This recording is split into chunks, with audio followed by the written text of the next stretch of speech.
এর পাশাপাশি আমাদের এখানেও কিন্তু আবহাওয়া দপ্তরে যা পূর্বাভাস তা হলো আজকে দক্ষিণবঙ্গে কালবৈশাখী সতর্কতা রয়েছে। কলকাতা সহ দক্ষিণবঙ্গে ভারী বৃষ্টির পূর্বাভাস। 24 পরগনা নদিয়াতেও ভারী বৃষ্টির পূর্বাভাস আবহাওয়া দপ্তরের তরফে। কলকাতা সহ দক্ষিণবঙ্গে ভারী বৃষ্টি গতকাল আমরা সন্ধ্যের দিকে দেখেছিলাম, তারপর আজকেও এই কালবৈশাখীর পূর্বাভাস রয়েছে। কলকাতা সহ 24 পরগনা নদিয়ায় ভারী বৃষ্টির পূর্বাভাস রয়েছে, সঙ্গে উত্তরবঙ্গেও ঝড় বৃষ্টির সম্ভাবনার কথা বলা হয়েছে। বিশ্বজিৎ শাহ রয়েছেন আমাদের সঙ্গে টেলিফোনে। বিশ্বজিৎ, নির্দিষ্ট করে আবহাওয়া দপ্তর পূর্বাভাসে কি জানাচ্ছে? দেখো, আজও রাজ্যে ঝড় বৃষ্টির সম্ভাবনার কথা জানাচ্ছে আলিপুর আবহাওয়া দপ্তর, এবং সেক্ষেত্রে দক্ষিণবঙ্গে ঝড় বৃষ্টির সম্ভাবনা বেশি এবং কোথাও কোথাও 50 থেকে 60 কিলোমিটার বেগে ঝোড়ো হাওয়া বইতে পারে, অর্থাৎ বিক্ষিপ্তভাবে কালবৈশাখীর একটা সম্ভাবনাও থেকে যাচ্ছে। তবে বৃষ্টি হবে বেশ কিছু জেলাতেই, হালকা থেকে মাঝারি বৃষ্টি, বজ্র বিদ্যুৎ সহ বৃষ্টি হবে, কারণ বজ্রগর্ভ মেঘ তৈরি হচ্ছে, যে দক্ষিণা বাতাসে ভর করে প্রচুর জলীয় বাষ্প ঢুকছে এবং পাক বর্ষার যে পরিস্থিতি তাতে বজ্রগর্ভ মেঘ থেকে বজ্র বিদ্যুৎ বেশি হবে এবং বজ্র বিদ্যুতের সঙ্গে হালকা থেকে মাঝারি বৃষ্টি। নদিয়া ও 24 পরগনাতে বিক্ষিপ্তভাবে ভারী বৃষ্টির সম্ভাবনার কথা জানাচ্ছে আলিপুর আবহাওয়া দপ্তর।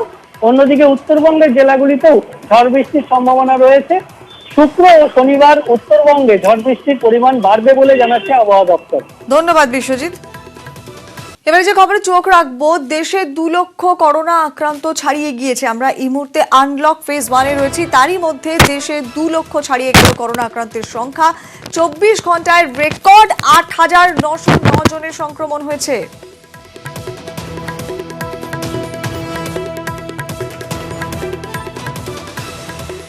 সুস্থ হয়েছেন 1 লক্ষেরও বেশি মানুষ, তবে মৃতের সংখ্যা বেড়ে দাঁড়িয়েছে 5,015-এ।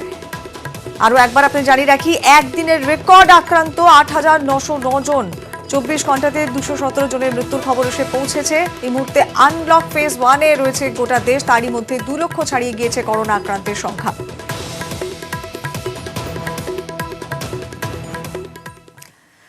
ভারত কারো সামনে মাথা নত করে না, করবেও না, চীনকে বার্তা রাজনাথ সিং এর। নিউজ 18 নেটওয়ার্ককে দেওয়া এক্সক্লুসিভ সাক্ষাৎকারে প্রতিরক্ষা মন্ত্রী জানিয়েছেন, সীমান্ত বিবাদ মেটাতে 6 জুন দুদেশের সেনাবাহিনীর মধ্যে উচ্চ পর্যায়ের বৈঠক রয়েছে।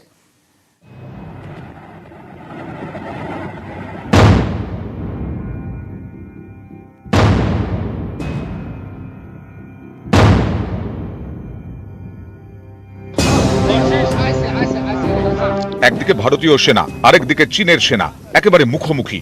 প্রকৃত নিয়ন্ত্রণ রেখা বরাবর পূর্ব লাদাখের কাছে একাধিক জায়গায় মুখোমুখি ভারত চীন। কেউ পলক ফেলছেন না, সীমান্ত গরম। এই পরিস্থিতিতে নিউজ 18 নেটওয়ার্কে মুখ খুললেন প্রতিরক্ষা মন্ত্রী। देखिए, भारत की एक नीति बहुत ही स्पष्ट है जी कि भारत दुनिया में किसी भी देश के स्वाभिमान पर न चोट पहुंचाना चाहता है, न भारत अपने देश के स्वाभिमान पर किसी भी सूरत में चोट बर्दाश्त कर सकता। बस स्पष्ट नीति है। সীমান্তে চোখে চোখ, কিন্তু সংকট মেটাতে আলোচনাই পথ। সেই পথেই এখন ভারত ও চীন। মঙ্গলবার নিউজ 18 নেটওয়ার্কে প্রতিরক্ষা মন্ত্রী জানান, দুদেশের সেনাবাহিনীর মধ্যে আলোচনা চলছে, কথা হচ্ছে কূটনৈতিক স্তরেও। 6 জুন দুদেশের সেনাবাহিনীর উচ্চ পর্যায়ের বৈঠক। গত 5 মে থেকে সীমান্তে ভারত চীন বিবাদ। লাদাখে প্রকৃত নিয়ন্ত্রণ রেখা বরাবর বেশ কয়েকবার পরস্পরের মুখোমুখি হয়েছেন দুদেশের সেনা জওয়ানরা। সীমান্তে ভারতের পরিকাঠামো তৈরির কাজ মেনে নিতে পারছে না বেইজিং। পাল্টা চাপ তৈরি করতে তারা সীমান্তে বিপুল সেনা মোতায়েন করেছে। পাল্টা ভারতও প্রকৃত নিয়ন্ত্রণ রেখায় সেনার সংখ্যা বাড়িয়েছে। এরই মাঝে হঠাৎ আসরে নেমে পড়েন ডোনাল্ড ট্রাম্প। তিনি মধ্যস্থতার প্রস্তাব দেন, যা ভারত চীন দুদেশই খারিজ করে দেয়। এবার মুখ খুললেন মার্কিন বিদেশ সচিব মাইক পম্পেও। চীনকে নিশানা করে তার হুঙ্কার, ভারতের প্রকৃত নিয়ন্ত্রণ রেখা বরাবর সেনা মোতায়েন করছে চীন। চীনের এই নীতির জন্য শুধু তাদের দেশের মানুষের ক্ষতি হবে না, ফল ভুগবে গোটা বিশ্ব। দক্ষিণ চীন সাগর, হংকং বা ভারতের প্রকৃত নিয়ন্ত্রণ রেখায় চীনের অত্যধিক সক্রিয়তা দেখা যাচ্ছে। এসবই চীনের আগ্রাসী নীতি। এই নীতির কারণে আমেরিকার স্বার্থে আঘাত লাগলে আমেরিকা চুপ থাকবে না।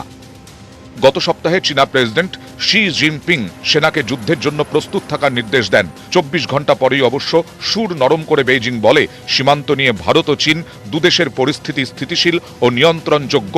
গত সোমবারও তাদের গলায় একই সুর। নয়াদিল্লিও আলোচনার পথে। নিউজ 18 বাংলা।